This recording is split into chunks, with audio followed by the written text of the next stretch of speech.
శ్రోతలందరికీ నమస్కారమండి. దివ్య చెప్తున్న కథలకు మీకు స్వాగతం. ముందుగా మీ అందరికీ ఒక చిన్న రిక్వెస్ట్. నా ఛానల్‌లో కథలు మీకు నచ్చినట్లయితే నా ఛానల్‌ను తప్పకుండా సబ్స్క్రైబ్ చేసుకొని లైక్ చేస్తారని నేను కోరుకుంటున్నాను. ఇంకా ఇవాల్టి కథలోకి వెళ్ళిపోదామా? ఇంకెందుకు ఆలస్యం? నువ్వెప్పుడొచ్చావు పిన్ని? అప్పుడే బయట నుంచి వచ్చిన స్వర్ణ హాల్లో కూర్చున్న కామేశ్వరిని ఆనందంగా పలకరించింది. కామేశ్వరి ముభావంగా నేనొచ్చి ఒక గంట అయిందిలే అంది. స్వర్ణ అక్కడే ఉన్న తల్లిదండ్రుల వైపు చూసింది. జయమ్మ రామచంద్రం కూడా ఏదో ఆలోచనలో ఉన్నట్టుగా దిగులుగా కనిపించారు. స్వర్ణకేమీ అర్థం కాలేదు. కామేశ్వరి పక్కన కూర్చొని ఏంటి అందరు అదోలా ఉన్నారు అని అడిగింది. కామేశ్వరి గట్టిగా నిట్టూర్చింది. నేను మోసుకొచ్చిన వార్త అలాంటిది, అందరి మనసులు పాడయ్యాయి అంది. ఊళ్ళో ఎవరికైనా బాగలేదా? సంశయంగా అడిగింది స్వర్ణ. అందరూ నిక్షేపంగానే ఉన్నారు ఒత్తి పలుకుతూ అంది కామేశ్వరి. మొన్నీ మధ్య మా పక్కింట్లో ఉండే రామాయమ్మ వాళ్ళ బంధువులింటికి వెళ్ళొచ్చిందిలే. నీ కాబోయే అత్తగారి ఊరే అది. రామాయమ్మ బంధువులకి మీ అత్తగారు వాళ్ళకి బీరకాయ పీచు చుట్టరికం ఉందట. ఈవిడ ఆ బంధువులతో కలిసి ఒకరోజు మీ అత్తగారింటికి వెళ్ళొచ్చింది. ఆవిడ చెప్పిన సంగతులు విన్నాక నాకు మతి పోయిందనుకో. 2 ఏళ్ల పాటు మంచి సంబంధం కోసం వెతికి వెతికి చివరకు ఇలాంటి గోతిలో పడ్డామేమిటా అని. స్వర్ణ కొంచెం ఆశ్చర్యంగా, నాన్న వాకబు చేస్తే కుమార్ గురించి వాళ్ళ కుటుంబం గురించి అందరూ చాలా మంచిగా చెప్పారు కదా అంది. పెదిమలు విరిచి చేతులు బారజాపుతూ కామేశ్వరి విసురుగా అంది. కొందరు అలాగే చెప్తారు. మందేం పోయిందని ఏదో ఒకటి చెప్పేసి చేతులు దులిపేసుకుంటారు. ఏదైనా నష్టం జరిగితే మనకే గాని వాళ్ళకి పోయేదేముండదుగా. అసలు సంగతి ఏమిటో చెప్పు పిన్ని, కొంచెం అసహనంగా అడిగింది. అయ్యో చెప్పకుండా ఎలా ఉంటానే, నేను పనిగట్టుకొని వచ్చింది అందుకేగా అంటూ మెటికలు విరుచుకుంది. మనకేదైనా పిండి వంట తినాలనిపిస్తే వండుకోవటానికి బద్దకిస్తాం గాని నూనె పిండి అయిపోతాయేమోనని అలాంటి చిన్న ఖర్చుల గురించి ఆలోచించం కదా. కానీ మీ అత్తగారింట్లో మాత్రం అలా ఆలోచిస్తారు. అంత పిసినారులన్నమాట. నెలకి సరిపడా తెచ్చుకున్న సరుకుల్లో ఏ కారణం వలనైనా ఏదైనా అయిపోతే అలాగే సర్దుకోవాలి గాని మధ్యలో మళ్ళీ తెప్పించుకోకూడదని వాళ్ళింట్లో ఒక రూల్ ఉందట. అది పెట్టిందెవరు? పెద్దవాళ్ళు అనుకునేవు కాదు, పెళ్లి కొడుకు కుమార్ చెల్లెలు. పేరేదో అన్నారు, అంజునో మంజునో. సంజన అంటూ అందించింది. నీకీ కబుర్లన్నీ ఎవరు చెప్పారు పిన్ని అడిగింది స్వర్ణ. ఇంకెవరో కాదు, మీ అత్తగారే స్వయంగా చెప్పిన మాటలివి. రామాయమ్మ వాళ్ళు వెళ్ళినప్పుడు ఆవిడ అందరికీ పకోడీల ప్లేట్ అందిస్తూ నూనె అయిపోతుందని మా అమ్మాయి ఇలాంటి టిఫిన్లు చేయనివ్వదు. ఈ రోజుకి పర్మిషన్ ఇచ్చింది. మీ పుణ్యాన మేము తింటున్నాం అని సంబరపడిందట.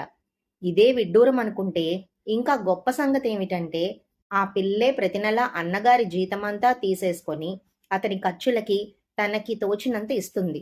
ఆ నెల ఫ్రెండ్స్ ఎవరో వస్తున్నారని ఖర్చులకి కొంచెం ఎక్కువ ఇమ్మని కుమార్ అడుగుతోంటే ఆ పిల్ల ససేమిరా వీల్లేదంటోందట. అన్నా చెల్లెళ్ళిద్దరి మాటలు పక్క గది నుండి వీళ్ల చెవిన పడ్డాయి గదా. ఇక దాచటం ఎందుకని కాబోలు మీ అత్తగారు అసలు సంగతి చెప్పేసిందట. సంపాదిస్తున్నా గాని మా అబ్బాయికి చెల్లిన పర్మిషన్ లేందే ఖర్చు పెట్టుకునే స్వతంత్రం లేదు అని. తన మాట ఎవరు వినకపోయినా అలిగి అన్నం తినకుండా సాధిస్తుందట మరి. చిన్నపిల్లని ముందు వీళ్లే బాగా గారాబం చేసుంటారు. ఇప్పుడేమో ఏకు మేకైనట్లు అందరి నెత్తికెక్కి పెత్తనం చెలాయిస్తోందన్నమాట. ఒక నిమిషం ఆగి డైనింగ్ టేబుల్ దగ్గరికి వెళ్ళి మంచినీళ్ళు తాగొచ్చి కూర్చొని జయమ్మ వైపు చూస్తూ మళ్ళీ మొదలుపెట్టింది. అక్కయ్య, నువ్విది చెప్పు. మన స్వర్ణ వాళ్ళ ఇంటికి వెళ్ళాక తనకంటే చిన్నదైన ఆ పిల్ల పెత్తనాన్ని సహించగలదా? లేనిపోని గొడవలు రావు. జయమ్మ ఏం మాట్లాడాలో తెలియనట్లుగా మౌనంగా ఉండిపోయింది. స్వర్ణ కలగజేసుకుంటూ, వాళ్ళమ్మాయి అంటే వాళ్ళకి ముద్దు కాబట్టి వాళ్ళంతా తన మాట వింటారేమో గాని నేనెందుకు వింటాను? నాకేం అవసరం? అయినా తను మాత్రం ఆ ఇంట్లో ఎన్నాళ్ళుంటుంది? పెళ్ళయ్యాక వెళ్ళిపోతుందిగా అంది. అయ్యో, నేను చెప్పబోయే అసలు సంగతి అదేనే తల్లి. కామేశ్వరి చేతులు తిప్పుతూ విసురుగా అంది. ఎంత దూరంలోకి వెళ్ళొస్తుందనుకుంటున్నావు? 1 గంట ప్రయాణం అంతే. చక్కెర ఫ్యాక్టరీ గురవయ్య గారు లేరు? వాళ్ళ అబ్బాయికి ఈ అమ్మాయికి పెళ్లి మాటలు జరుగుతున్నాయి. వాళ్లే ముందుకొచ్చారని మీ అత్తగారు వాళ్ళు చెప్పుకుంటున్నారు గాని అసలు సంగతి పిల్లల మధ్య ప్రేమాయణం నడిచి ఉంటుందిలే. అందుకే ఇక తప్పనిసరి కాబట్టి వాళ్ళ తాహతకి సరితూగేటట్టు కాకపోయినా తమ శక్తి కొద్దీ కట్న కానుకలిస్తామని కబురు చేశారట. మీ మామగారు తనకున్న 8 ఎకరాల పొలాన్ని, అందులో ఉన్న చిన్న పెంకుటిల్లుతో సహా అమ్మాయి పేర రాసేయటమే కాక ఇంకో 3 నెలల్లో తను రిటైర్ అవుతున్నప్పుడు అందే డబ్బుతో పెళ్లి ఘనంగా చేసి లోటు లేకుండా అన్ని లాంఛనాలు జరుపుతానని ఒప్పుకున్నారట. వాళ్ళ మధ్యవర్తే నాకు ఈ విషయం చెప్పాడు. వాళ్ళ అమ్మాయికి వాళ్ళ ఇష్ట ప్రకారం ఇచ్చుకుంటారు. దానికి మనమేం చేయగలం? అంది స్వర్ణ. సరిగ్గా మీ అమ్మ నాన్న అన్నట్లే నువ్వు అన్నావు. నీకు లోకం పోకడ తెలిస్తేగా నల్లనివన్నీ నీళ్లు తెల్లనివన్నీ పాలు అనుకుంటున్నారు. మనమే చేయగలం అంటావేంటి? సంబంధం క్యాన్సిల్ చేసుకోవడం మన చేతిలో పనేగా. రిటైర్ అయ్యాక ఆ పెద్దవాళ్ళకి జీవితమంతా పెన్షన్లతోనే గడపాలి. ఈ రోజుల్లో అవే మూలకు సరిపోతాయి. ఏ కష్టం వచ్చినా ఏ పెద్ద ఖర్చు మీద పడినా ఇక కొడుకే భరించాలి. పెద్దవాళ్లతో వియ్యమందగానే సరా వాళ్ళ తాహతకు తగ్గట్టుగా అచ్చట్లు ముచ్చట్లు జరపొద్దు.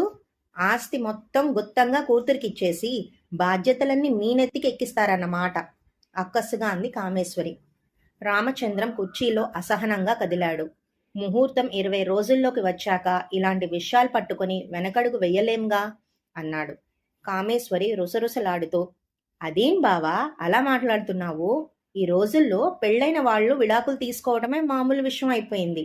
విడాకుల కోసం కోర్టుల చుట్టూ తిరగాల్సిన అవసరం లేకుండా మనకి విషయాలన్నీ ముందే తెలిసాయి కాబట్టి ముందే కాదనుకోవడం మంచిది కాదు అంది. కామేశ్వరి అందరి వైపు తన చూపులు తిప్పింది. ఎవ్వరూ మాట్లాడలేదు.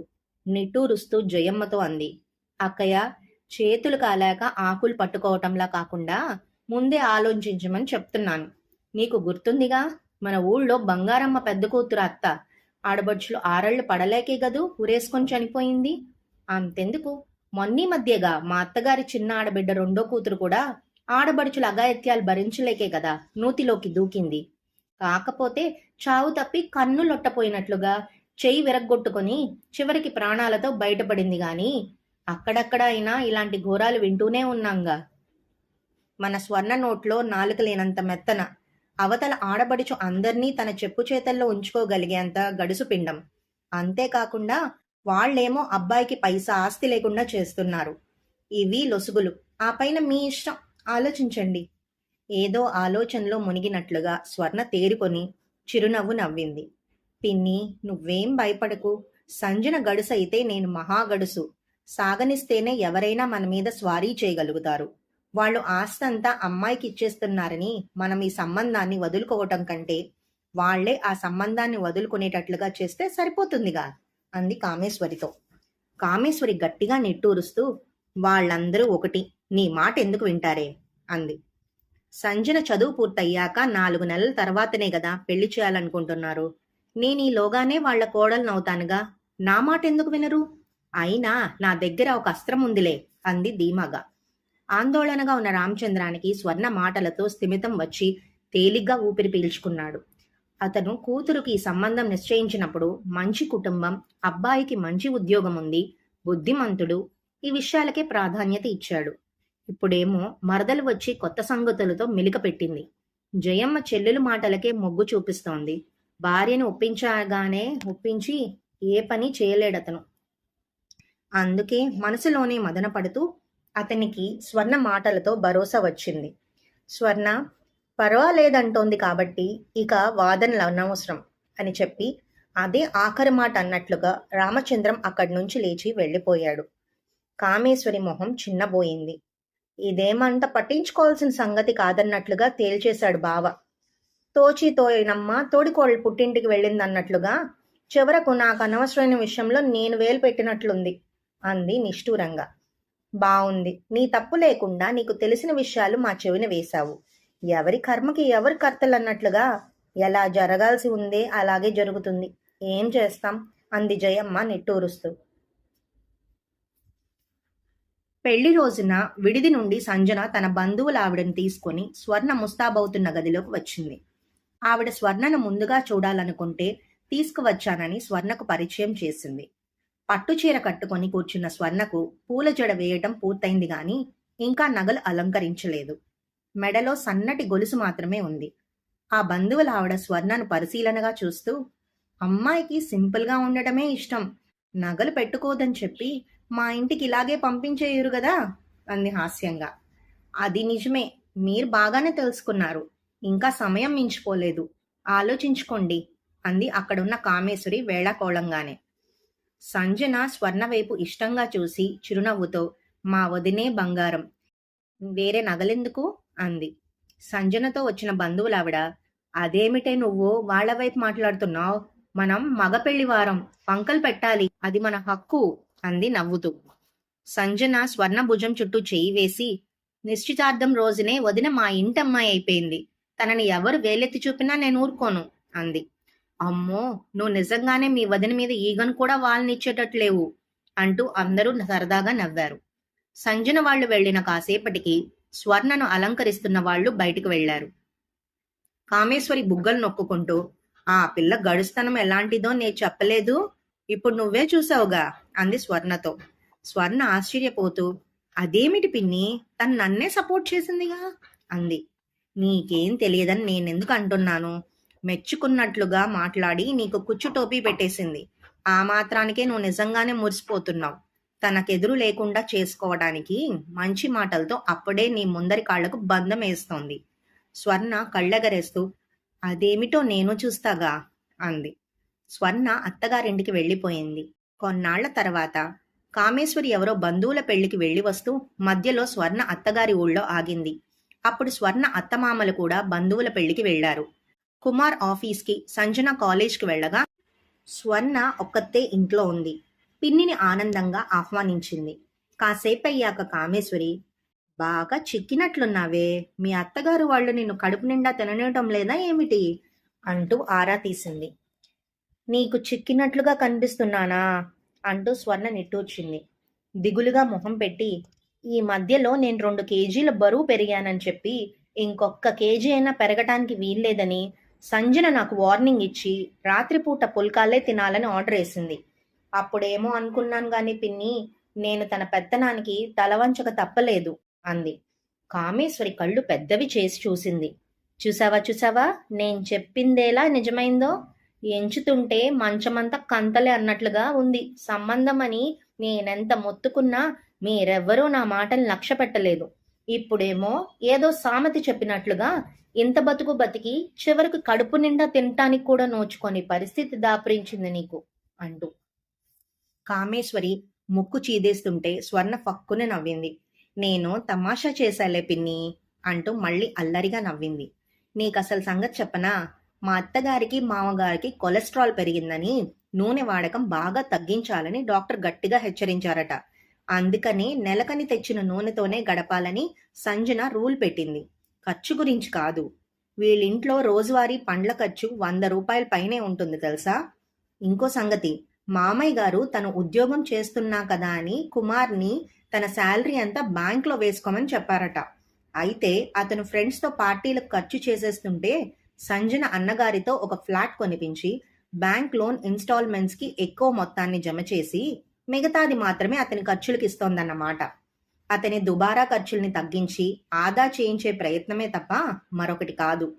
బరువు పెరిగి అందం ఆరోగ్యం చెడగొట్టుకుంటానేమోనన్న శ్రద్ధతోనే సంజన నాకు రూల్ పెట్టింది. ఈ ఇంట్లో అందరి మధ్య అపురూపమైన ఆత్మీయానుబంధం ఉంది. ఒకరి మాటని ఒకరు కాదని మనసు నొప్పించలేరు. సంజన తన మాట ఎవరైనా వినకపోతే అలిగే మాట నిజమే పిన్ని. అయితే ఆపేక్షతో ఆత్మీయతో తను చలాయించే అధికారానికి తలవంచక ఇంట్లో వాళ్ళందరికీ ఇష్టమే. ఒక్క క్షణం ఆగి స్వర్ణ మళ్ళీ చెప్పింది.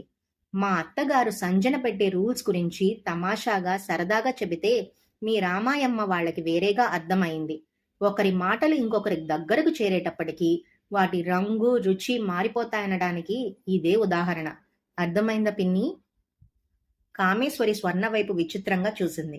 అత్తగారి ఇంట్లోని లోటుపాట్ల గురించి ఏకరువు పెట్టకుండా వాళ్ల గురించి గొప్పగా మాట్లాడటం ఆమెకి మింగుడు పడటం లేదు.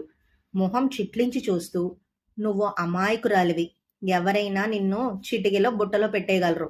అదలా ఉంచుగాని మా ఊళ్ళో మీ ఆడబిడ్డకి గురవయ్య గారి అబ్బాయికి పెళ్లి కుదిరిందని చెప్పుకుంటున్నావేమిటి? ఈ మధ్య జరగదని నీ దగ్గరేదో ఉపాయం ఉందని చెప్పావు గదే అని అడిగింది. అవును అన్నాను. ఈ పెళ్లి ఆపటానికి నేను ఏ బాణాన్ని ఎక్కుపెట్టాలని అనుకున్నానో సరిగ్గా అదే పాయింట్‌ను సంజన లేవనెత్తింది. దాంతో నేను మాట్లాడాల్సిన అవసరమే లేకుండా పోయింది మరి. ఏమిటే అర్థం కాకుండా తికమకగా చెప్తున్నావు? సరిగ్గా చెప్పు. కామేశ్వరి విసుక్కుంది. సరేలే, వివరంగా చెప్తాను. నేను అనుకున్నదేమిటంటే, ఈ రోజుల్లో అందరు అమ్మాయిలకి అబ్బాయిల్లాగే ఏ చదువైనా చెప్పిస్తున్నారు. అమ్మ వాళ్ళు కూడా నన్నలాగే చదివించారు కదా! మాకు 6 ఎకరాల పొలం ఉంటే నాకు 3 ఎకరాలిచ్చారు. మిగతాది తమ్ముడికేగా. సంజన కూడా కుమార్లాగే చదువుకుంది. ఉన్న భూమిలో సగభాగంగా సంజనకి 4 ఎకరాలే ఇవ్వాలి గాని అంతా ఇవ్వటం ఏం సబబు? తల్లిదండ్రులు పిల్లలకు తమ ఇష్ట ప్రకారమో లేక పరిస్థితులను బట్టో ఎక్కువ తక్కువలివ్వటం జరుగుతూనే ఉంటుంది గాని మామూలుగా అయితే సమానంగానే ఇవ్వాలి కదా! ఈ పాయింట్‌తో సంజనకిచ్చే కట్న కానుకల విషయంలో నా అభ్యంతరాన్ని చెప్పాలనుకున్నాను. నిజమేనే, నీ ఆలోచన బాగానే ఉంది. చెప్పావా మరి? అదే కదా నేనంటున్నది. నాకు అవసరమే రాలేదని. నేను సంధించాలనుకున్న బాణాన్ని సంజన తన చేతిలోకి తీసేసుకుంది. తనకు ఈ కట్న కానుకల విషయం ముందుగా తెలియదు కాబోలు. మొన్నీ మధ్య ఇక్కడకు మధ్యవర్తి వచ్చినప్పుడు పెళ్లి మాటలు జరుగుతుంటే విని ఆశ్చర్యంగా నా అభిప్రాయాన్నే తను చెప్పింది. తల్లిదండ్రులకి పిల్లలందరూ సమానమే కాబట్టి ఆస్తిపాస్తులు సమానంగానే ఇవ్వాలి గాని వాళ్ళ అంతస్తు పెద్దదని మీరు నాకు ఎక్కువ ఇవ్వటం ఏమిటి? దీనికి నేను ఒప్పుకోను. వాళ్ళ తాహతకి తగ్గ సంబంధాన్ని చూసుకోవచ్చని కబురు పంపించింది అని ఖచ్చితంగా చెప్పేసింది. తన మాట వినకపోతే ఊరుకోనని తెలుసు కదా! అందుకని అలాగే చేశారు. బాగానే ఉంది. అలా అంటే వాళ్ళెందుకు ఒప్పుకుంటారు? వాళ్ళేమైనా పిచ్చివాళ్ళా? ఇంతకు మించిన గొప్ప సంబంధం వాళ్ళకు రాకూడదని అనుకోటానికి. వాళ్ళు వెనక్కిపోయుండాలే. మరి పెళ్లి కుదరదని అనుకుంటున్నారన్నమాట నిజం కాదా? నువ్వన్నట్లుగా వాళ్ళు పిచ్చివాళ్లేం కాదు పిన్ని. తెలివైన వాళ్లే. అందుకే కోడలు తెచ్చే కట్న కానుకల కంటే ఆమె మనసే ముఖ్యమని తెలుసుకోగలిగారు. తనకంటే కూడా అందరి గురించి ఎక్కువగా ఆలోచించే మంచి మనసున్న అమ్మాయి మా కోడలు కావటమే మాకు గొప్ప అదృష్టం. కట్న కానుకలు పట్టింపు లేదని చెప్పి సంబంధం ఖాయపరుచుకున్నారు. సంగతి ఇప్పుడు అర్థమైందా? చిరునవ్వుతో అడిగింది స్వర్ణ. కామేశ్వరి చేదు మింగుతున్నట్లుగా మొహం పెట్టింది. అంతా తనకే ఇస్తానంటే వద్దనేవాళ్ళు కూడా ఉంటారా? ఆ పిల్ల మాటల్ని నమ్మకు. ఏదో మాయా మర్మం ఉండే ఉంటుంది. కనిపెట్టి చూస్తూ ఉండు. పెద్దలు కీడెంచి మేలెంచమని అన్నారు. పిన్ని, కామేశ్వరి మాటలు పూర్తి కాకముందే స్వర్ణ గట్టిగా అరిచింది. మరు నిమిషంలోనే కోపాన్ని సంభాళించుకుంది. కొందరికి తన వారిలో తప్పులు కనిపించవు. ఎదుటి వారిలో మాత్రం ఒప్పులు కూడా తప్పులుగానే కనిపిస్తాయి. అది ఓ రోగ లక్షణమే. వ్యాధి ముదరక ముందే మందు వేయాలి. పిన్ని మనసు నొచ్చుకుంటుందేమోనని ఉపేక్షించి ఊరుకోకూడదు అనుకున్న స్వర్ణ అయోమయంగా చూస్తున్న కామేశ్వరితో స్థిరంగా చెప్పింది. నిజమే పిన్ని, మన వాళ్ళు కీడెంచి మేలంచమని చెప్పారు. అంటే ఏ విషయాన్నైనా 2 రకాలుగాను ఆలోచించుకోమని, అర్థం గాని అన్నిటికీ కీడు మాత్రమే ఎంచమని కాదు కదా! అందరిలోనూ చెడును మాత్రమే చూడటం చేటు తెస్తుంది. మంచిని మంచిగా చూడటం అనేది మన మనసుకు మంచిది, మేలు చేస్తుంది. ముళ్ళు గుచ్చుకున్నట్లుగా చురుక్కుమంది కామేశ్వరికి. ఇదేమిటి, గుడ్డొచ్చి పిల్లనెక్కిరించినట్లుగా తనకే చెప్తోంది? చిన్నప్పటి నుండి తెలిసిన పిల్లేనా? తలెత్తి స్వర్ణ వైపు విభ్రాంతిగా చూసింది. ఈ కథ ఇక్కడితో సమాప్తం. తిరిగి మరో చక్కటి కథతో మళ్ళీ కలుసుకుందామండి. అంతవరకు సెలవు మరి. నమస్కారం.